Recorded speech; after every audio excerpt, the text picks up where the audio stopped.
All right, I think we can start now. If people are still joining in, they can keep joining in. Okay, just let me know once my screen is visible. Is my screen visible to everyone?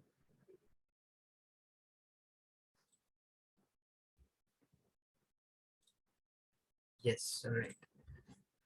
So, yeah, welcome to the third session of COVID Demystified. This is the third and the last session on COVID Demystified that we'll be having. We have had two sessions, 2 weeks back and 3 weeks back.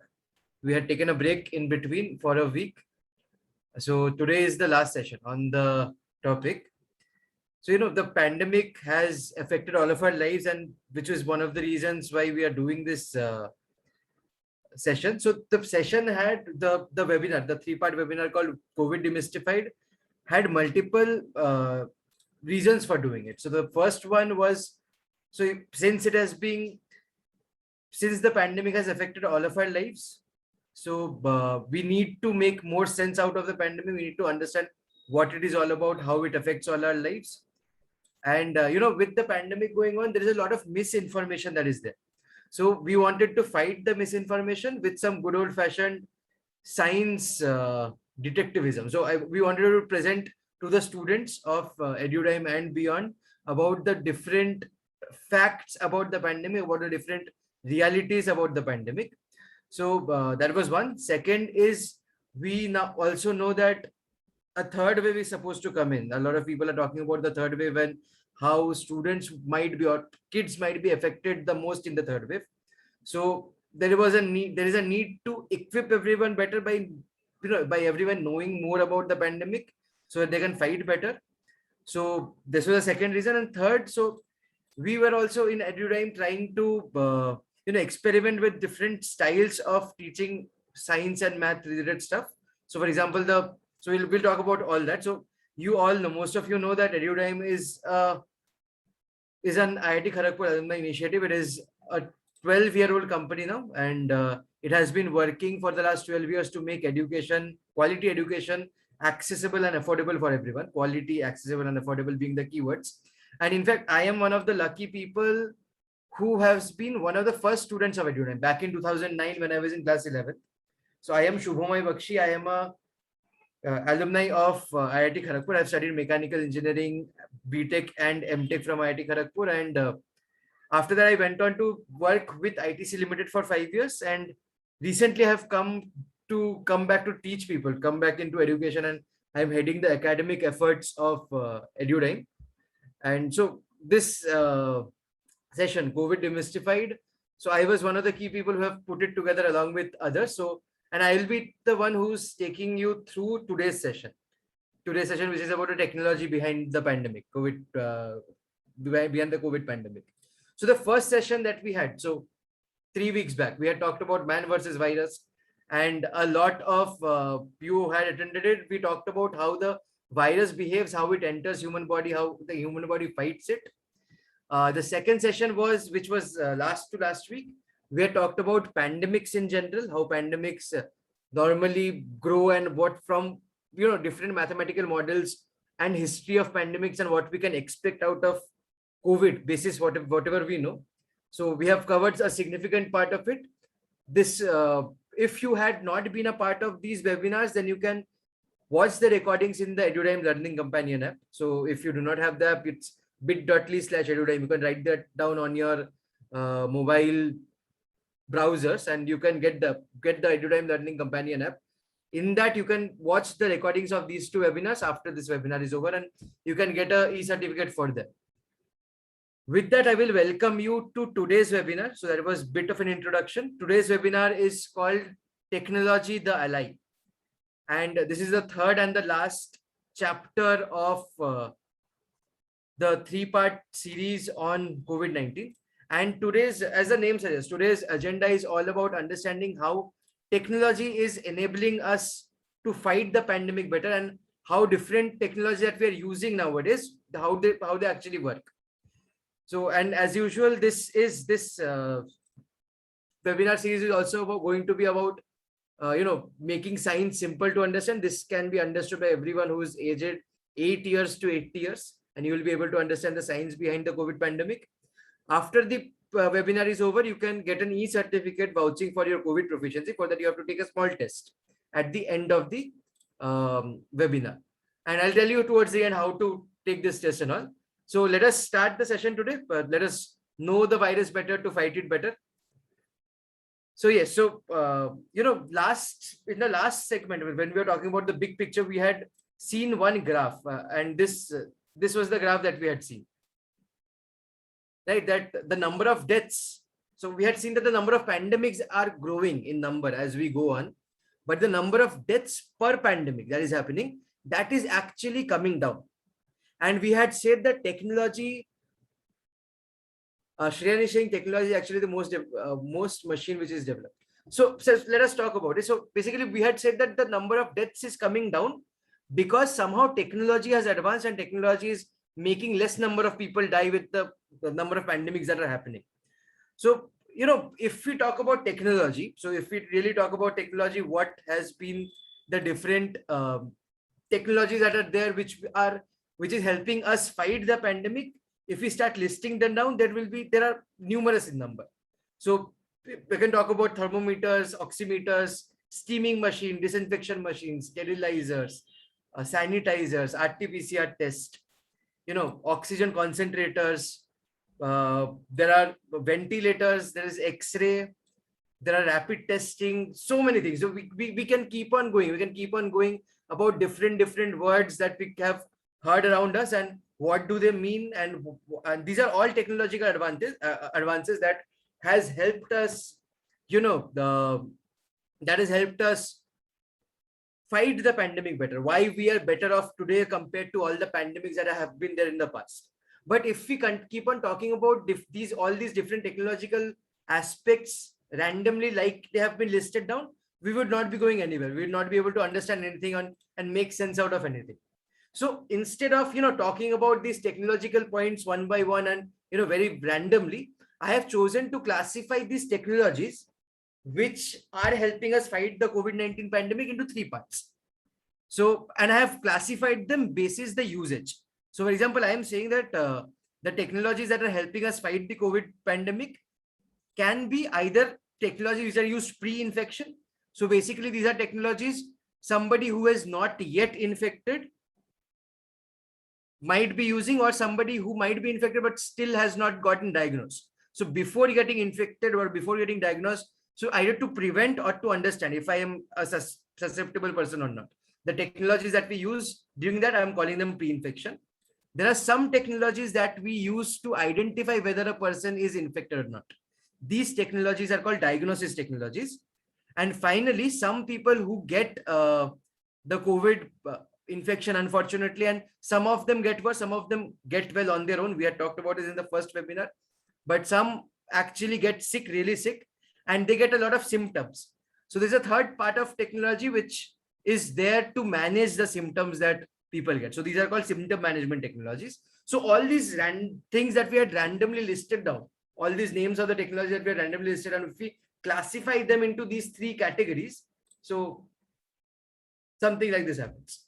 So we have the thermometer, oximeter, sphygmomanometer. Sphygmomanometer is actually the technology which is used to measure blood pressure. Steaming, sterilization, disinfection, sanitizer. These are all technologies which are used by people before they have gotten sick with COVID-19. Anybody can be using them to monitor their health or to prevent the infection. Similarly, there are a lot of other technologies which are there, which helps us diagnose if somebody is infected with COVID-19 or not. So these are RT-PCR tests, something called rapid antigen tests. There are lateral flow tests, X-ray machines, CT scan machines. We can talk about them. And then there are symptom management. So all the things have been listed down in the right. These are like symptom management. And whenever I make this, whenever I use a transition like this, I'm actually reminded of Harry Potter, where Tom Marvolo Riddle in Chamber of Secrets used the wand to write his name down in this way. I don't know if you are aware of this or not. Anyway, so I just thought I would mention that. But today, see, so even after classifying this, you can see that there are still a lot of technologies that are there. And if we unfortunately have only 1 hour time to talk about as much as we can. So instead of talking about all these technologies, what I have chosen, I have chosen 4 technologies that I'm going to talk about in detail. And these technologies that I'm going to talk about are sanitizers, oximeters, RT-PCR tests, and something called an ECMO machine, which is there in the symptom management. So we'll see if we can understand. Yes, Shomil, he had rearranged the letters. So out of these 4, let us see if we can understand, if we can go back after this webinar knowing more about technology than we knew before. If we are, then the webinar would be a success. All right, so let us start without any further delay. Let us talk about hand sanitizers. So first question, so why are sanitizers used? You might have been using sanitizer for the last 1.5 years. So why are sanitizers used? You can write that down on the chat box, whoever had raised your hand. What is your understanding? Why are sanitizers used? So I have one audio clip for you. So if you have ever, so Shomil is saying that it's used to kill bacteria and infection causing germs, to kill germs. Right. So I have one audio clip that I will play right now. This is actually an audio clip that you must have heard if you had called anybody during the starting of the pandemic around March 2020. So I'll play the audio clip now.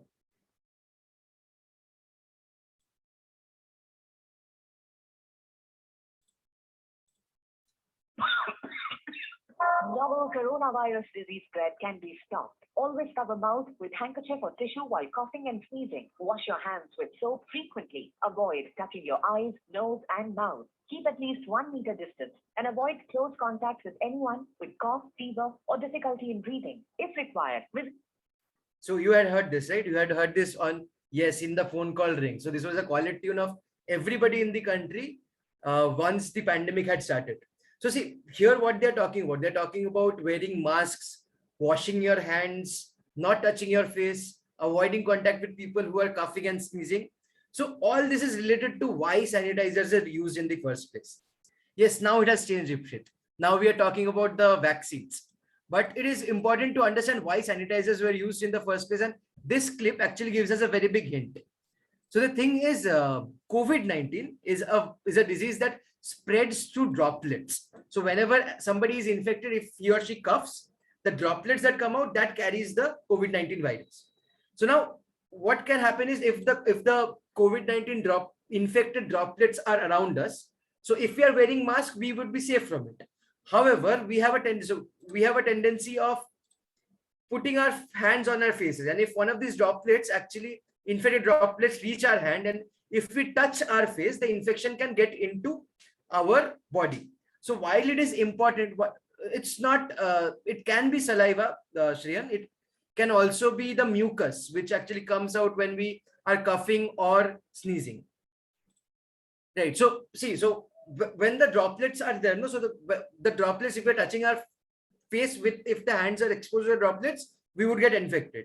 So while it is important to avoid touching our face, and that is a practice that we should definitely make, one thing that we have to do is, if by chance any infected droplet is on our hand, we have to ensure that the droplet or the virus inside it gets killed.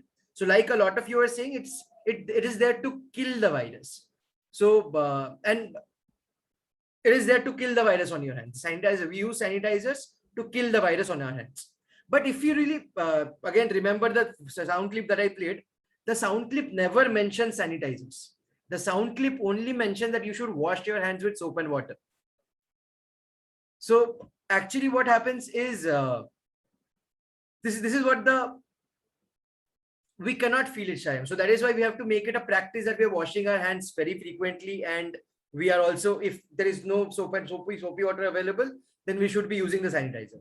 So basically this government instruction had asked everybody to wash their hands with soap and water, nothing else. But unfortunately, if soap water is not available, using sanitizers becomes the second best option.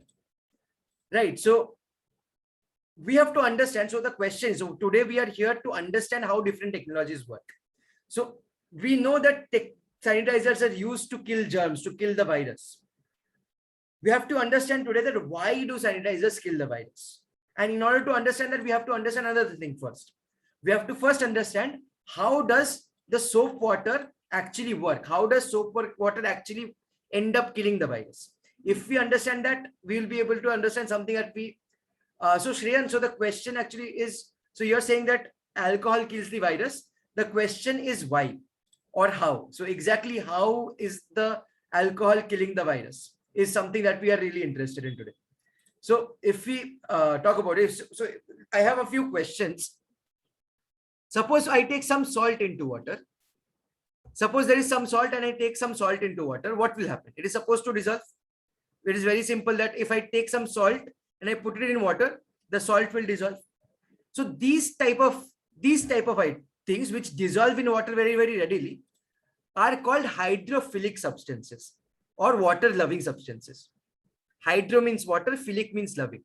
So salt, because it dissolves in water so easily, salt is called a hydrophilic or water loving substance. Similarly, if I asked you a question, what would happen if I dropped some butter into water? Would it dissolve or would it stay as it is? It would obviously not dissolve. This is something that we have all seen on our daily life. So if there is any oil or butter there, it will not dissolve. So these stay as it is, and these are called hydrophobic substances or water. So substances which are scared of water. Hydro means water and phobic means scared. So butter is a hydrophobic substance. Salt is a hydrophilic substance. Okay, so this is the first thing that I wanted to mention. Now I have a question. So what if water does not dissolve butter? What exactly dissolves butter? And if I instead of answering this, so how many of acids, oils, so other different people have different answers. Oil or kerosene, or no is saying. So is there any painter in the house? Is there anyone who you use oil paints to paint? So what dissolves oil paint? So I remember that we used to use turpentine oil or kerosene, like a lot of you are mentioning, back in our childhood when we were using oil paints, kerosene or turpentine oil. So you have to notice one thing. So if I talk about what dissolves oil paint, which is oily in nature, and the answer is turpentine oil or kerosene. So the keyword again over here is oil. So somehow oil paint is being dissolved by oil. The reason being, turpentine oil is also hydrophobic. Oil paint is also hydrophobic. Similarly, butter is very hydrophobic. It does not dissolve in water. Butter will also dissolve in oil. So Shreyan, the why it is hydrophobic, we'll come to that. We'll come to that towards the end of it. Let me finish the line of thought that I was having. So one thing that I will just like to mention over here, that hydrophilic, things that like water, things that love water, easily dissolve in other hydrophilic substances. Salt likes water. Water likes water. So salt will easily get dissolved in water. Hydrophobic substances, so things which are scared of water, get dissolved easily in other things which are also scared of water. So I say oil paint gets dissolved in turpentine oil. Butter will easily get dissolved in say any other oil, vegetable oil. That is possible. But butter will not get dissolved in water. Salt will not easily get dissolved in oil. Okay, so now a question is, if ghee is spilled on your shirt. So we are still talking about sanitizers. Okay, we are still talking about sanitizer. We'll come to that. We have to answer a few questions to get there. So suppose ghee is spilled on your shirt, and if I want to wash it with water, plain water, will it go away? Yes or no? So it will not go away. Now, if instead I try to wash the same shirt which was spilled with ghee with soap water, will the ghee now go away? It will now go away. So the question is why? Why will it go away with soapy water? Why will it not go away with normal water? So that if we understand this part, if we understand why is soapy water able to wash away ghee, but normal water is not, we will be able to understand why sanitizers are able to kill viruses. It's the same thing really. So Shyam, so the question, so you're saying that you think soap water is hydrophobic. If soap water is hydrophobic, then how does soap get dissolved in water? How does it make foam? So there's something weird is going on over here. So actually, what Shyam is saying is kind of true. So if we understand how soap works, so soap actually are very big molecules. Okay. Right.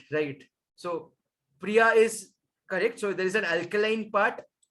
So what really happens is in soaps, soaps are very long molecules, and soaps have two parts to it: one head, one tail. And the speciality about soap is one part, the head part, loves water, the tail part hates water. So soap has, very dicey, different behavior, different properties. So it has both hydrophilic and hydrophobic parts. And suppose we have a fat particle. Suppose we have a fat particle that is there in soapy water. What the soap really does is the soap surrounds. So see, the tail is the hydrophobic part. The soap surrounds the fat particle that is there with this hydrophobic part, so the fat gets dissolved in the soap. And now what has really happened is, if I look at this circular thing, I can only see the blue parts, which was hydrophilic outside.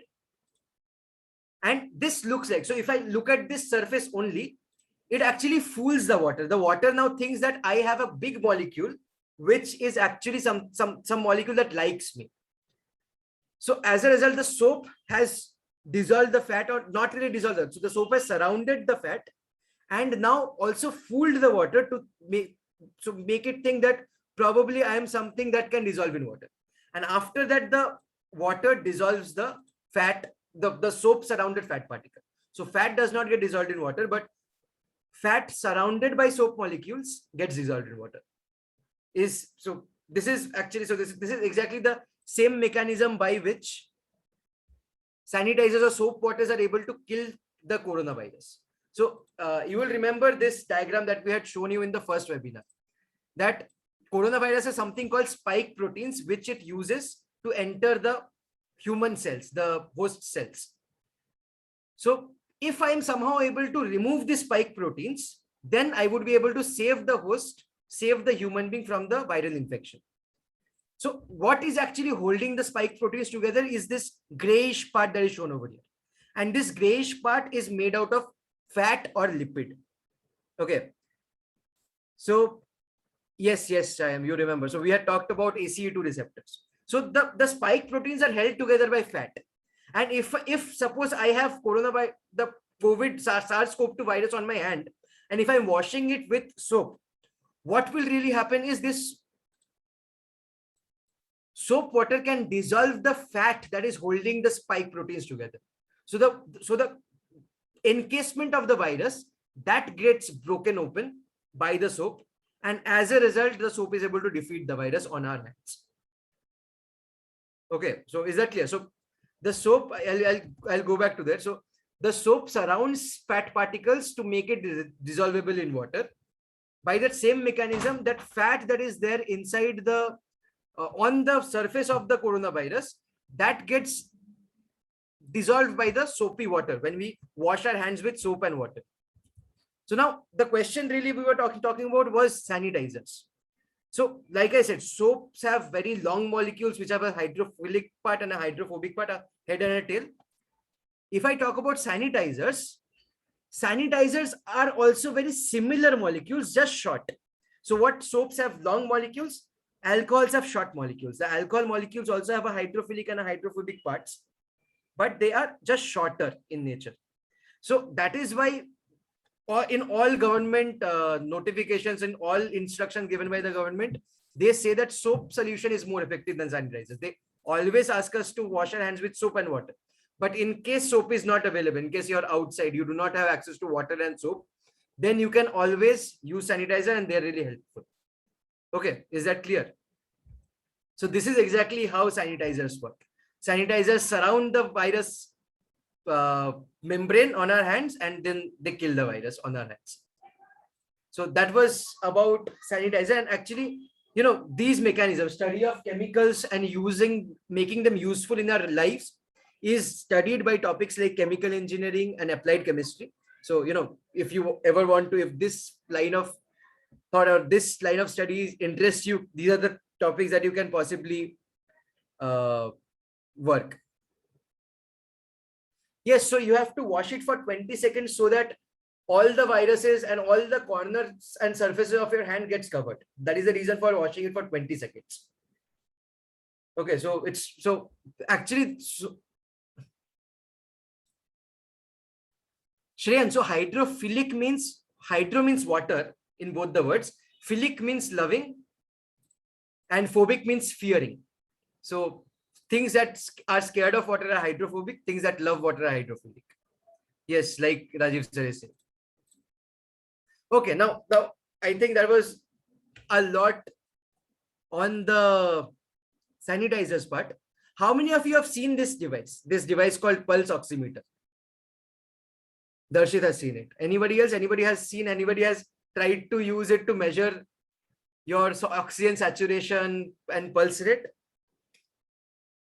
Yes, so all of us have used it. So this is something that if I had asked this, say 2 years back, nobody would have known what a pulse oximeter is. Pulse oximeter would be something that was only available in ICUs, but nowadays it has become a household thing. So that's why this is the topic that I've chosen next, which is how pulse oximeters work. We have to really understand what the pulse oximeter is all about. Okay. So I'll be again, so given the paucity of time, I'll be starting very basic and covering enough so that most of you can understand it. If you want to know this in more detail, then we will be having a discussion on it on the discussion forum in the EduTime Learning Companion. Okay. So I'll be just giving you the basics of how pulse oximeters work over here. So why are pulse oximeters used? This is something that we have to understand first. So the reason of using pulse oximeter is, again, so I will go back to the first webinar that we had. So we had said that the COVID virus actually causes something called pneumonia. Do you remember this, that COVID virus causes pneumonia? So Shreyan, the pulse oximeter is not used to only measure pulse rate. It is used to measure something else also. So we had seen that COVID-19 causes pneumonia, and pneumonia basically is a condition in which lungs are filled with fluid. Because of some reason, the lungs are not able to exchange gases. They're filled with fluid. So what are lungs used for? What is the function of lungs? Why is the lungs useful for us? What does it do? So it in the alveolar. So basically I can say the lungs, exactly. So the lungs help us in exchange of gases. The lungs remove carbon dioxide from the blood and it adds oxygen to the blood. Now the problem is when somebody has pneumonia or somebody's lungs is getting filled with fluid, in that situation, what really happens is the lungs is not able to properly remove carbon dioxide or add oxygen. So the basic function of the lungs, which is exchange of gases, the lungs, once it gets filled with fluids, it is not able to do it properly. Okay, so then really what happens, that actually causes the oxygen level of our blood to come down. And here is where the oximeter comes in. So oximeter is actually made of two words, oxy and meter, and it literally means oxygen measurer. So the pulse oximeter is actually an oximeter, which is nothing but an instrument which measures oxygen. So if we by chance have the COVID infection and our lungs are getting affected, our blood oxygen level will come down. And if we have this small instrument at our homes, we will be able to understand exactly if the blood oxygen level is coming down, and from that we can have a suspicion that maybe I have a pneumonia tendency and we should get tested. So that is why the oximeters are used. Now the question,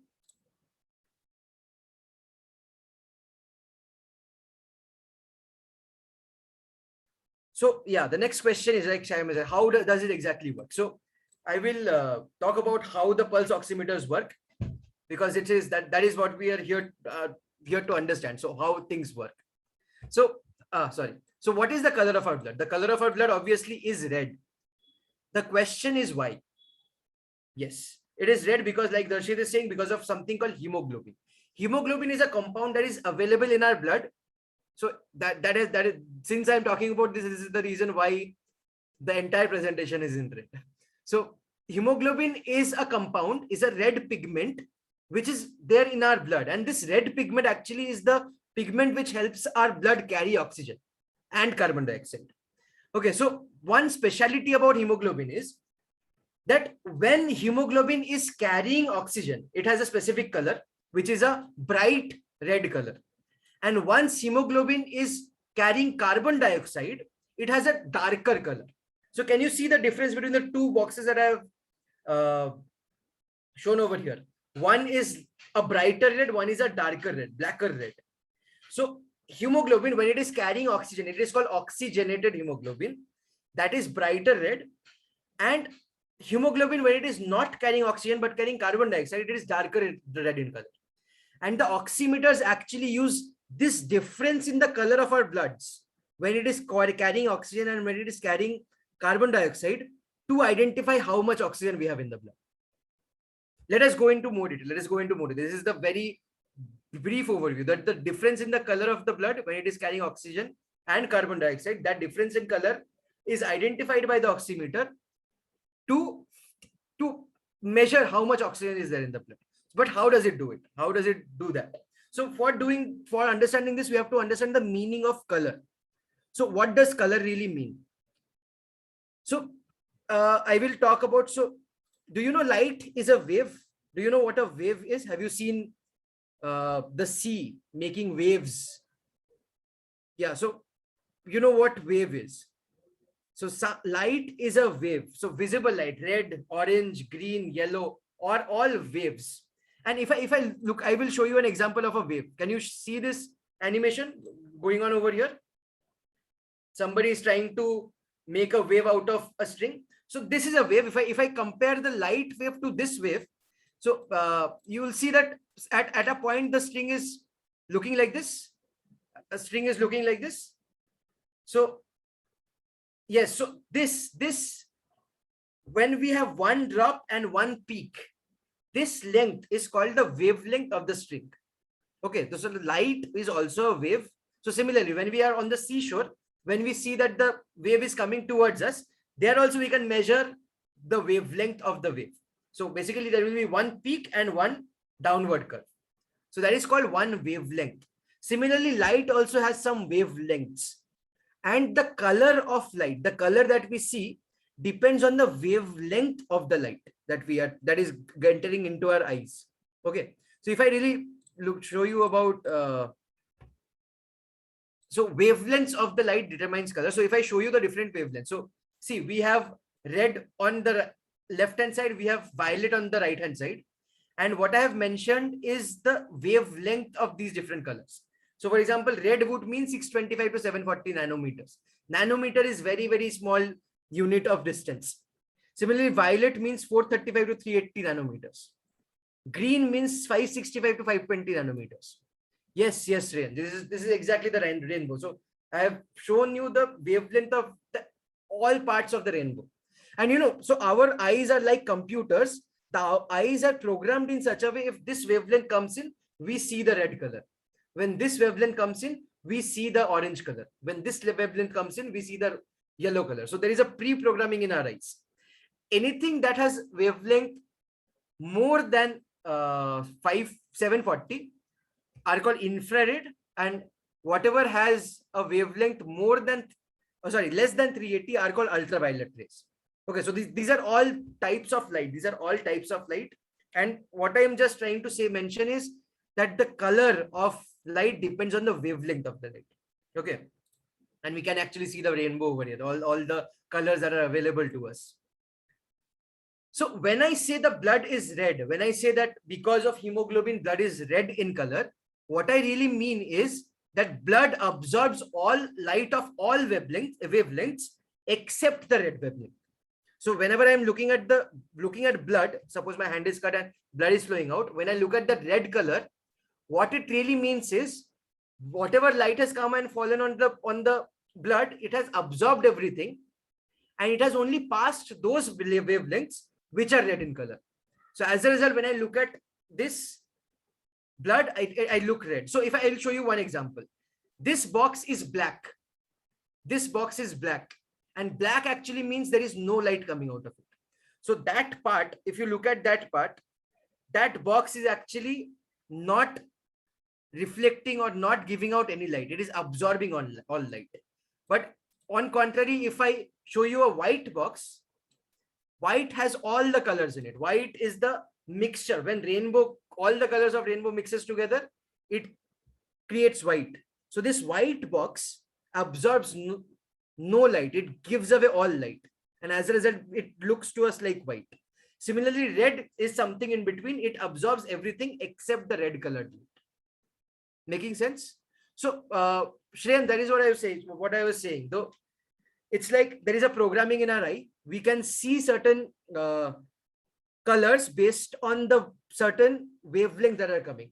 So we have found out that there are certain substances which reflect these wavelengths, and this is the light which is giving that color. If we want to go in why that specific wavelength is getting absorbed or reflected, we have to go in more detail. So that is something we can possibly take up in a separate webinar. Why are things colored the way they are colored? Why is iron red? Why is copper oxide green? So we can talk about exactly why different things are of different colors. Why does that happen? But that is a topic for a different class. Right now, just understand that red, something is red because it only reflects red and absorbs all other colors. Okay. So we are still talking about oximeters. I'll just be on topic. So if I look at the light, amount of light that is absorbed by blood across, so there are different experiments which has established this. So we know that oxygenated blood is light, deoxygenated blood is darker. And there are different experiments. So what I have done is I have drawn a graph of amount of light. So the y-axis, this height of this line. So if I look at this line, the height of this line literally means so the height of this line literally means the amount of light that is getting absorbed. So a smaller height means less amount, a bigger height means more amount. And this x-axis, we are actually trying to understand which specific wavelength is being absorbed by which type of blood more. So if we look at oxygenated blood, we see that a wavelength called 660 nanometers, which is red in color, is absorbed more by the oxygenated blood than the deoxygenated blood. So if we actually make a 660 nanometer torch, if we shine it on oxygenated blood as well as deoxygenated blood, we will be able to see a clear-cut difference, because oxygenated blood is absorbing it more, deoxygenated blood is not absorbing it as much. Similarly, if I go into the infrared spectrum, or more than 740 nanometers wavelength, in that also there is some difference between how deoxygenated blood is absorbing it and how oxygenated blood is absorbing it. So with this, this is just a scientific fact. If you are not able to understand this, fine. I'll just show you how the oximeter really works. So the oximeter, yes, absolutely, Shomil. That is why there are red flashes in the oximeter. So the oximeter has two LED lights in it. One LED light is throwing red colored light, which is exactly at 660 nanometers. And another LED light is throwing light at 940 nanometers. Now, the point about 940 nanometers is we cannot see this 940 nanometer. It is infrared. It is beyond red. We cannot see beyond red. Okay. So, but it has these two torches. And so if I take my phone out and show you this, if I do this, can you see I'm just shining and stopping the light? So this is exactly what happens inside a oximeter. The lights of the LED gets turned on, turned off, turned on, turned off. There are pulses of light. There's a beeping of light that happens. And to receive this light, there is something called photodiode. So what is a photodiode? Photodiode is something that absorbs, that can work like our eyes. So what our eyes are doing, our eyes are looking at the world and then telling our brain that I have seen this. Similarly, photodiodes looks at light. Yes, Darshit, that is what exactly. So a photodiode is a light sensor, like our eyes. So a photodiode looks at light and tells the computer or a processor inside the oximeter that I have seen this much amount of light. So that is what a photodiode is. It's a computerized eye. Okay, so what really happens is we put our finger in between these. So on an oximeter, we put a finger inside these two. Light goes through our fingers and then is received by the photodiode. And based on the difference in how much amount of 660 nanometer is there and how much 940 nanometer is there, we are able to exactly identify how much oxygen is there and how much carbon dioxide is there.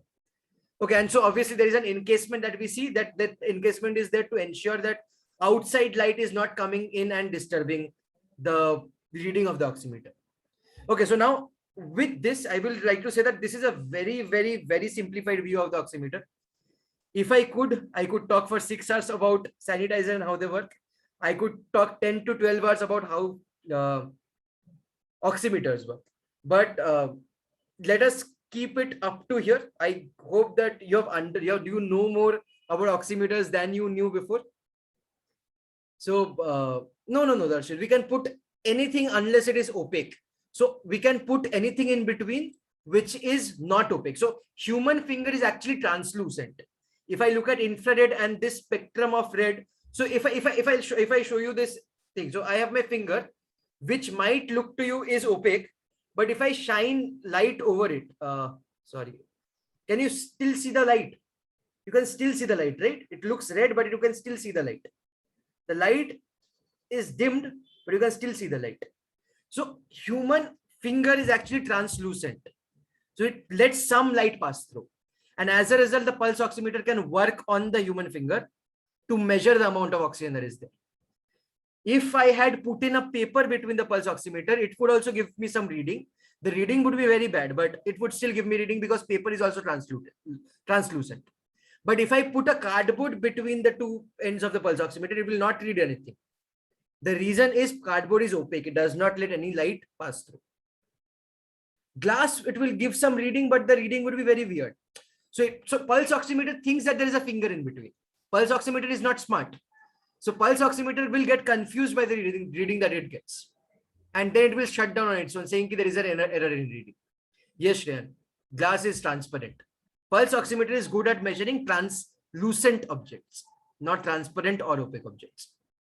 Okay, and it's actually best to measure the human finger. It has been calibrated to measure the oxygen saturation of human finger only.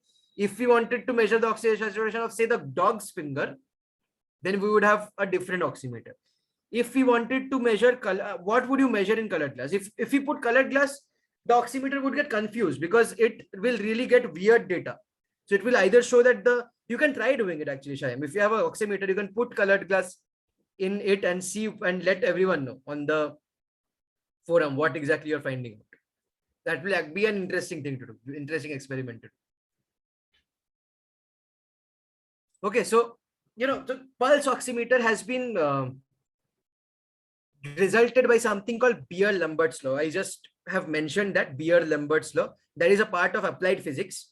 There is a lot of electronics engineering that has gone into the pulse oximeter. So there is actually a full-fledged computer inside that small oximeter that you see. And that is a computer which actually does the measurement and calculations of how much oxygen is there, how much carbon dioxide is there. And then obviously there is a lot of computer science. And then there is there is a nano chip which does all the processing. There is a optimal code design which has gone into it. There is a display which shows you right there. And everything has been packaged together in this small part. So yes, so all this. So if you want to study and build things like pulse oximeter, either of these three things, these three topics can be something that you study in the future, and you would be able to study things and make things if you study enough, like the pulse oximeter. Okay, so that was it for pulse oximeter. Now I'm going to briefly cover two more topics. The two topics are something called RT-PCR test. Do you know what an RT-PCR test is? Do you know that COVID infections are measured by something called RT-PCR test? No. Okay, so that's why. So I assume that you would not know much about it. So which is why I'm just introducing this topic to you.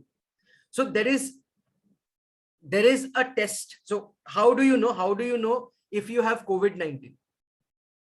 How do you know if you have COVID-19? So there is a specific test. The test's name is RT-PCR. So so if I look at human beings, if I look at a family, so if 4 people are going together and you do not really know if they're family or not. Can you look at them and tell everyone that are these people related or not? Can you just look at a group of people going? So how can you say that? So Shomil is saying we can. So there is some similarity, right? We can say, so if she is talking about traits, there are some physical similarities, absolutely. So what actually happens is there is something called heredity. There is something called heredity. There is a resemblance from father to son, father to daughter, mom to son, mom to daughter. So there is some resemblance when we go from one generation to the other. And this resemblance happens because of something that is there inside our cells. Cell is the smallest unit of life. Inside each cell, there is something, there is a chemical which carries this heredity. Absolutely, Darshi. It's called the DNA, and it looks something like this. So this is a chemical that is there inside each cell of every human being, which carries the information of how one person is going to be like. So how one person is going to look like, what one person is going to behave like, how one person is going to, if somebody is going to be lactose intolerant, somebody is going to be able to digest wheat better. Everything is determined by this one molecule that is there inside each of our cells. And this molecule is called DNA.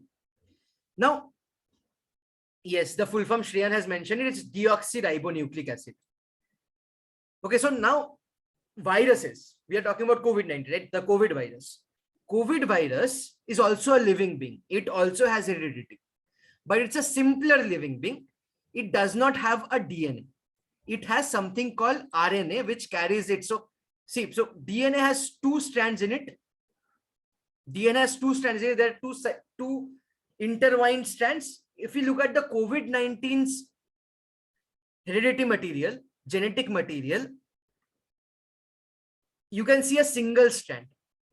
And the genetic material of COVID-19 virus is called a RNA, ribonucleic acid.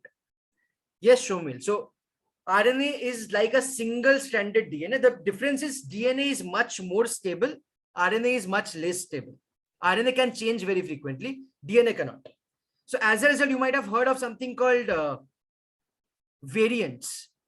RNA, because RNA is so fleeting, RNA is so changing, RNA is so unstable. As a result, viruses which are having RNA as their heredity material, genetic material, they change very frequently. They have a lot of mutations and they create a lot more variants. So why do we do RT-PCR test? Is because RT-PCR is able to identify small contents of heredity material. Now say I have a small amount of COVID-19 infection within me. I will be able to use RT-PCR test to amplify the amount of hereditary material that is there and then tell that exactly this kind of COVID-19 virus is there. Using RT-PCR test, especially when pandemics are going on, when there are a lot of different, how do I put it, different variants that are there, it is important to come up with a test which is able to identify if you're infected or not, and if you're infected, by which variant are you infected. So RT-PCR is able to identify exactly that, and as a result, RT-PCR is used. So I'll just mention what RT-PCR is. Okay. So first we have to understand something called how DNAs work. So why do we have DNAs? Why is DNA so important in humans or any other animal? So see, so really DNA in itself is useless. DNA in itself is useless. It is important. Yes, Darshil. So I will talk about it. There was actually a mention of RT-PCR in the famous serial called CID. Have you seen CID? CID, Sony. So we'll talk about it. So actually that serial also mentioned RT-PCR. So we'll talk about RT-PCR. So they talk about DNA testing and then they mentioned RT-PCR. So we'll talk about PCR in there. So see, so DNA in itself, DNA, you are saying it has instructions for life, but actually DNA in itself is useless. DNA khud se kuch nahi karta. DNA, if only DNA was there and it was sitting there doing nothing, then there was no point having DNA. DNA actually does something. DNA actually transcripts itself. So DNA first converts. So every day, every single day, in every cell of ours, the DNA converts itself to an RNA. Okay, each DNA strand, the DNA strand converts itself into RNA strand, and this conversion is called transcription. And this RNA strand actually creates something called protein by a process called translation. And proteins are the building blocks of our life. So if we have bones, if we have muscles, if we have ligaments, everything, if we have cells, everything has been built by protein. Protein is a special type of molecule, which binds together very easily and builds structures together. So it's like brick and mortar and cement. So that exactly. So this happens in the ribosome. Absolutely. So DNAs are important because DNAs create protein by this specific methodology, right? So that is why DNAs are important. That is why DNAs determine how you look like. That is why DNAs determine whether you're lactose intolerant or not. That is how DNAs determine whether you can digest a specific type of food, whether you would be allergic to a specific type of food. Everything is determined by DNAs because DNAs are the reason why you have different kinds of protein in your body. Okay, so let us talk about, so we have talked about DNA. Let us talk about polymerase chain reaction. So on a specific episode, who is this person? Those of you who have seen CID, Dr. Salunke. Yes. So he actually carries out a PCR test, polymerase chain reaction test, to find out what was the identity of a given person.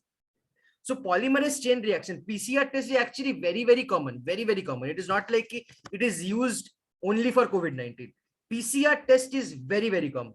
PCR test is used to, so if there is a lot of tests in which you have to identify, there are a lot of orphans who have such, a lot of people claim that I am his father, or I am his mother, or I am her mother, or her father.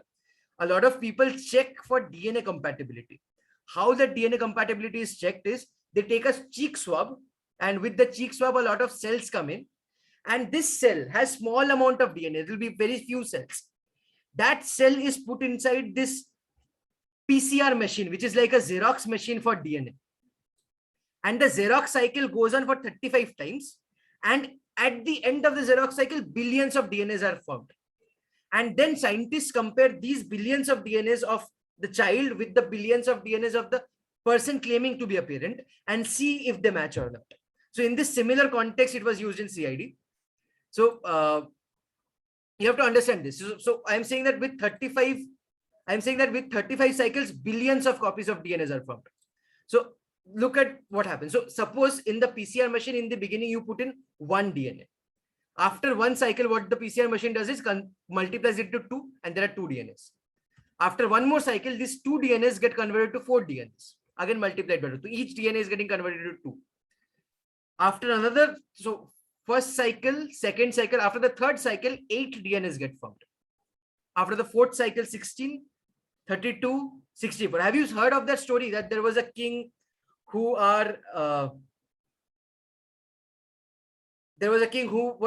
given out his kingdom because he had agreed that on a chessboard he would put 1 rice on the first box, 2 rice on the second box, 3 rice on the, you have not. So okay, we'll talk about this story. So what really happens is if this continues, if I keep on doubling the number of DNAs formed after each cycle, starting from one cycle, at the end of 35 cycles, I will have as high as 17 billion copies.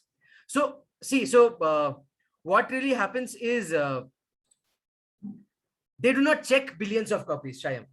What do they check is they check for certain types of compounds that are present within the DNA or not. So they check for different types of signatures of DNA. If that matches, then they agree that, okay, this might be a parent. So they do not, so DNAs you cannot see, it's invisible to the eye. So they create so many copies of DNA so that it is easier for them to use it for the testing. Okay, so the story goes like this. So there was a king once to whom one person came and he said he saved his son's life or something like that. And then the king was very happy and said, you ask for anything and I will give it to you. So the saint or whoever this person was says, are you sure? The king says, yes, I have given you my word. I'm assuring you, whatever you ask me, I will give it to you. So this person says, I ask you nothing but a very simple thing. Take a chessboard. On the first box of the chessboard, put 1 grain of rice. On the second box of chessboard, put 2 grains of rice. On the third box of chessboard, put 4 grains of rice, basically twice the previous one. On the fourth box, put 8 grains of rice, and continue this. So can you imagine how, after all the 64 boxes of chessboard was full, how much rice would the king would have to give? Actually, the story goes like this. So it's not only 2 to the power 64, it's 2 to the power 128 actually, if you really think about it, Showman. But the point is, it is very high. It is extremely high. There is something called exponential growth that we are not able to comprehend. Human minds are not able to comprehend that. Okay, so anyway, so that's again we'll talk about exponential growth in some other day, some other topic. So anyway, so 35 cycles of PCR create 17 billion copies of DNAs, and with that many number of DNAs, it becomes easier for scientists to compare. Okay, yes, very effective, Arnav. So the problem with PCR test is it only works with DNA. It does not work with RNA, and unfortunately, COVID as an RNA does not have a DNA. So how do we get DNA from the COVID RNA? If I have to use the PCR test, I have to convert the RNA to a DNA, and then I can do the PCR test. So I showed you this way of doing. So instead of converting DNA to RNA, which is called transcription, if I converted RNA to DNA, that is called reverse transcription. And there is an enzyme that helps convert RNA to a DNA. That enzyme is called reverse transcriptase. And the test RT-PCR, the full form really is reverse transcriptase polymerase chain reaction. So what this really means is the RNA of the virus is taken, it is put into reverse transcriptase so that DNA gets made, and then it is put under that polymerase chain reaction machine so that the DNA can be compounded, and then people can really understand how much amount of virus was there to begin with. Is that making sense? Is that making sense? Yes or no? Suryansh, that is actually good. You can become that. You can become that. You have a lot of time. So see, so you can, this technique has been developed by biotechnologists. Biotechnologists are people who work with the DNA and how things are on the genetic level. This technique is also used in forensics. I was talking about CID. Okay. And finally, in the last 5 to 10 minutes, I am going to cover about something called ECMO. It is by far the most wonderful equipment that medical sciences and engineering has developed that we are using during the pandemic. And it is wonderful, really. And I'm going to tell you why. So before understanding ECMO, you have to understand one thing. And beware, a lot of graphic things are coming, a lot of dangerous looking pictures are coming in which patients are there to, and they're being treated. So I've tried to keep as neutral images as possible, but this is for science. Just try to understand. If this disturbs you, let me know. I'll just skip over it. Okay. So managing COVID pneumonia. So COVID, the worst thing. Yes, Rishi, extracorporeal membrane oxygenation. That is ECMO. Absolutely. So COVID, the worst thing that it can do is it can create pneumonia. Now, most people in COVID are lucky. They get okay on their own. Some people are not. Some people get affected by this COVID and have mild pneumonia. Some people have higher amount of pneumonia. Some people get really bad. So what really happens is at different stages, doctors give different types of support. So if somebody has difficulty in breathing, they give normal oxygen support. If the difficulty in breathing is still existing and the difficulty in breathing is increasing, they give something called high flow oxygen. Further problem, they give something called BiPAP, which is a type of ventilation. I'm going to talk about what that is. Then if that also does not work and the patient is degrading further, they give something called intubation, which is also called a mechanical ventilation. And the final stage where everything has failed and doctors are seeing that this patient, I'm not able to manage this patient at all, the last option that the doctor has is called an ECMO. And it's a recent, not very recent, but again, so everything in the last 50 years. So a very recent advent in technology, which has given a lot of, free hand to the doctors, a lot of time to the doctors, and a lot of ease of treatment to the doctors that they did not have before. And, a lot of patients can come back from each stages of this treatment. Anyway, so oxygen support. So when there is slight amount of pneumonia, but the lungs is still able to pull air on its own. So, if when you're breathing, it does not really matter if the lungs is exchanging oxygen or not. You are breathing, you're taking in some volume of air on your own into your lungs. That is the first step towards respiration. Then comes the oxygen or gas exchange. So when the amount of air that the lungs is pulling in is sufficient for the body's sustenance, and just that there is some amount of disturbance in the amount of oxygen exchange that is taking place, doctors give patients something called normal oxygen support, wherein there is a tube, there are two tubes going into the nose from the outside. The patient is breathing on its own, just that the patient is being given some enriched amount of oxygen. Is this clear? It's very simple. You might have seen it in movies, or if not, you might have seen it in normal hospital scenarios. If you have gone to visit anybody in a hospital ever, have you seen this? There is a yes. So there is a tube-like thing in which there are two small tubes that go into the nose, and that's it. There is nothing dangerous looking about it. So if the patient is a bit worse, then what do? The lungs is still able to pull in air, but the amount of oxygen that is required versus the amount of air that is going in, outside air going in, I need to give in more oxygen. In that case, this type of mask is used, and a higher amount of oxygen is used. This is called high flow oxygen. The mechanism is same. There is nothing different. So there is an oxygen cylinder which is giving in the oxygen.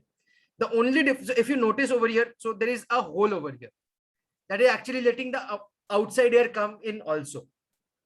There is no, oxygen is not getting forced into the lungs. The person is still breathing on his or her own.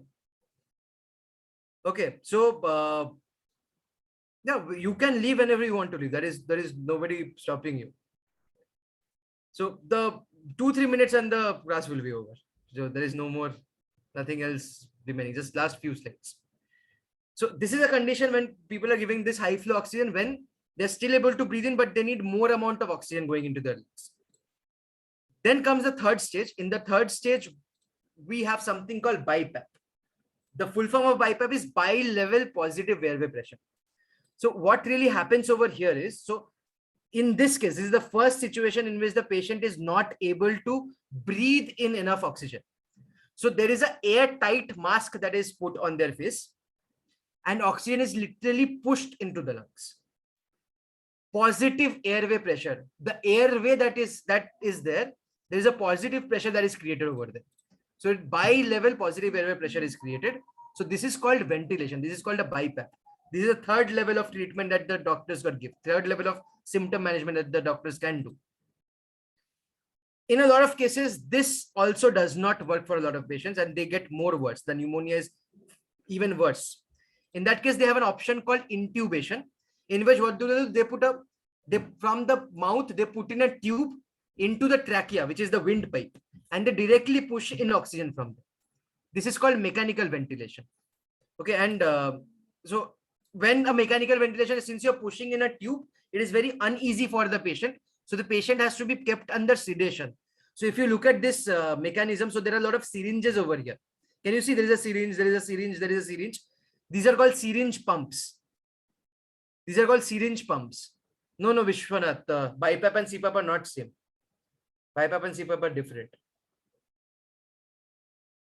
So these are called syringe pumps. So what basically is, so all the medication. So since the mouth is occupied with the tube, they cannot eat food, they cannot eat medication.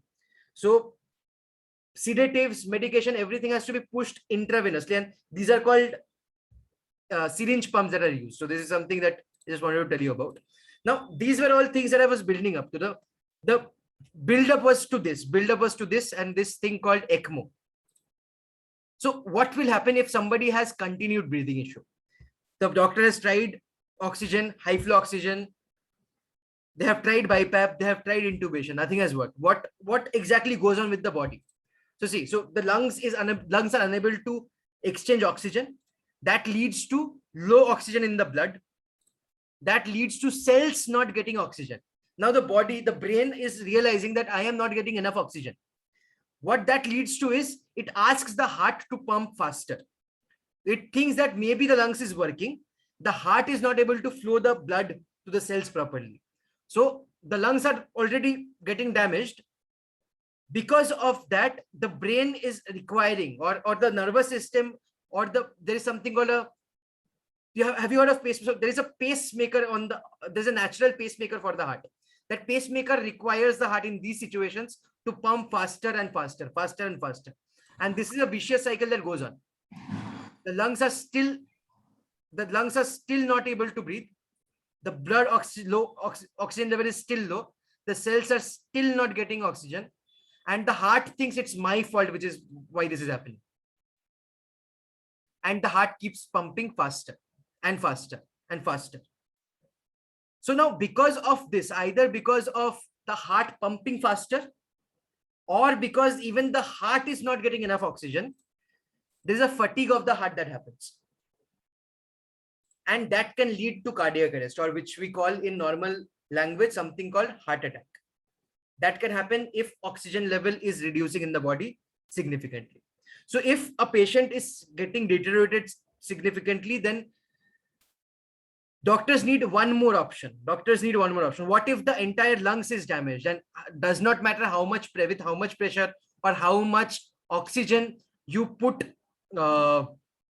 into the lungs is still not able to get enough oxygen to the blood. What then? That would mean that the heart will actually fail after some time.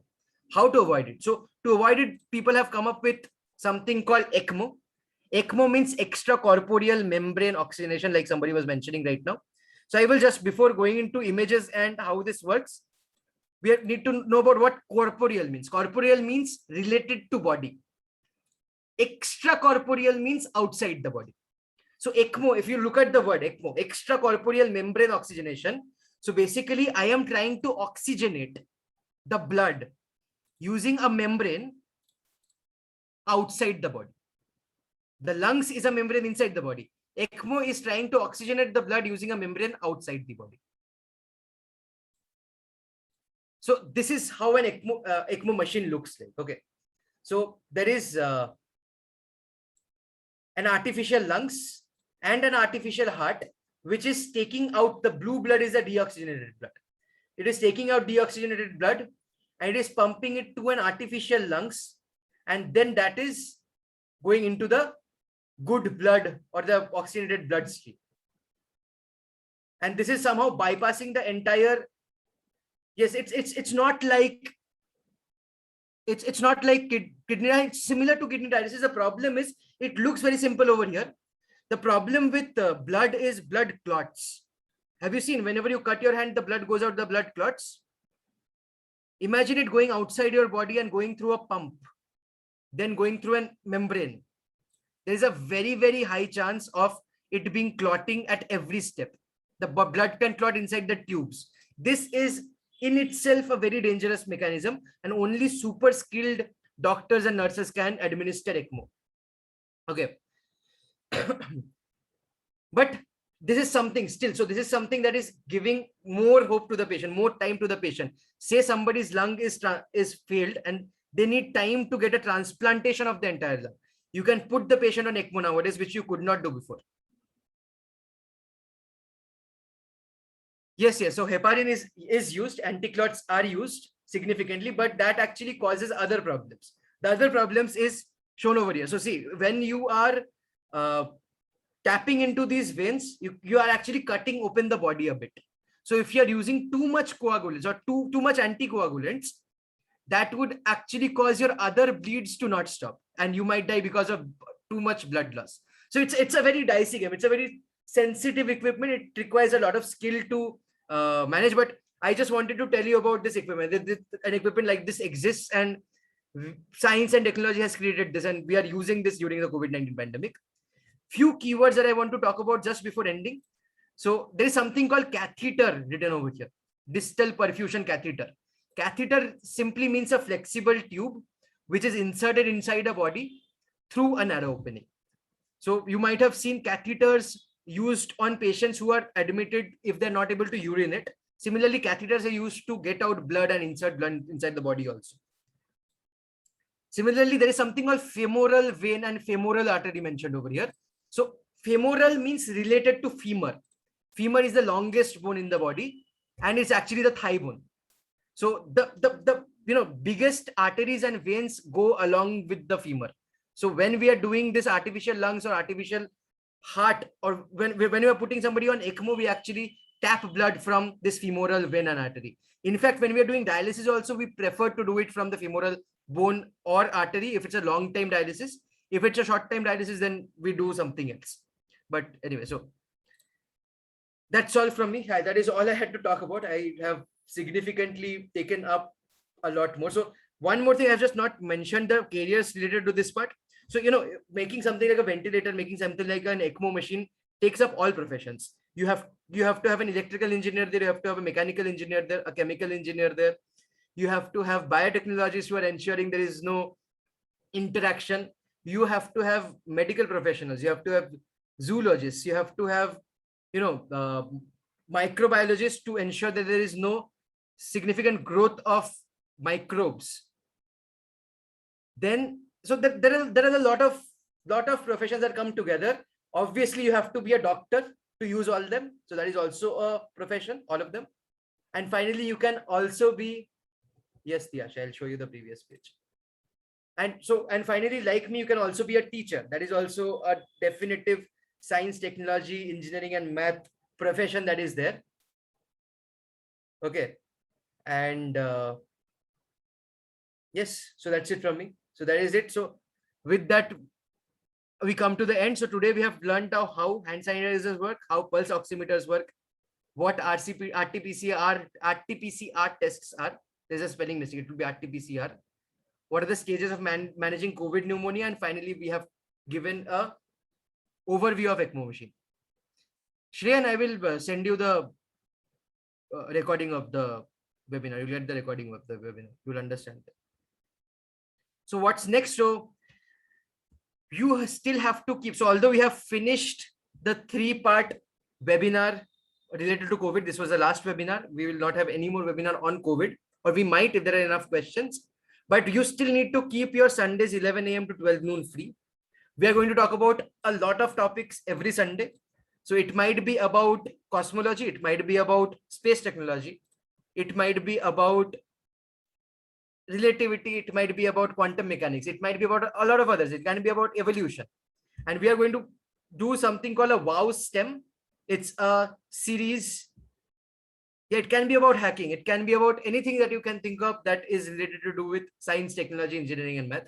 So we'll be bringing you one topic every Sunday, taking you through a 30-45 minutes, 1 hour session like today's, so that you can understand everything. Yes, so that brings me to the end. So how do you get your certificate? So you have to go to the EduDime Learning Companion app. If you do not have the app, you have to search for EduDime Learning Companion on Play Store, Google Play Store, and install the application. Once you have the application, if you already are a user, then you can log in. If you are not, then you have to register. And once you register, once you fill in your credentials, you can submit. And then what you will see is you will see that there is something called a COVID webinar. Once this COVID webinar, you have to slide across it to take the quiz to get an e-certificate. Once you click on this e-certificate, you will see the quiz. So this is an older webinar screenshot. You will have the new screenshot, or sorry, COVID quiz 3 is the quiz of today. You can take it over there.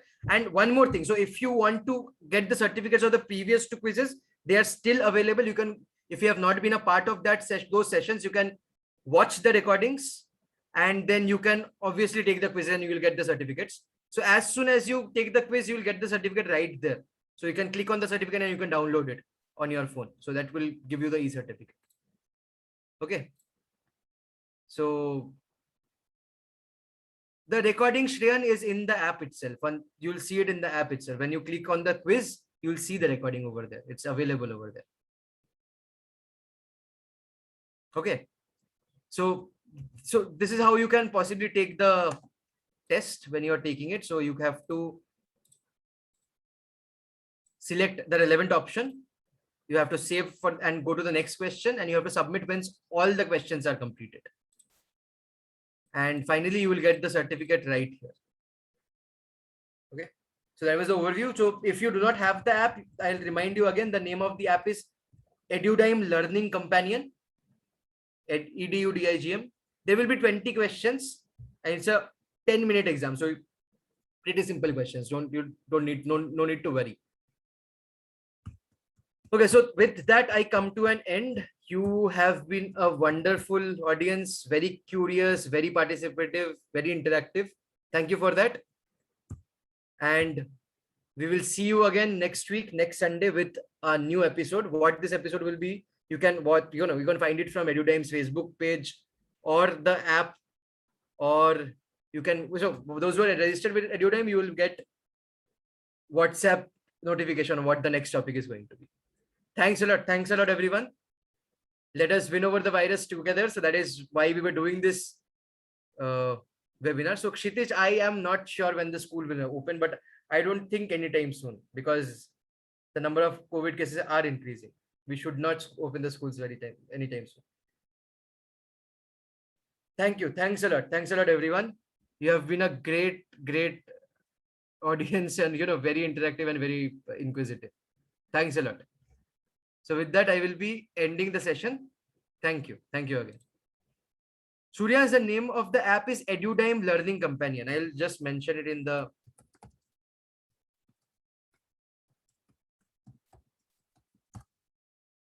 EduDime Learning Companion. I have mentioned it in the chat. Thank you all. Bye-bye. Bye-bye.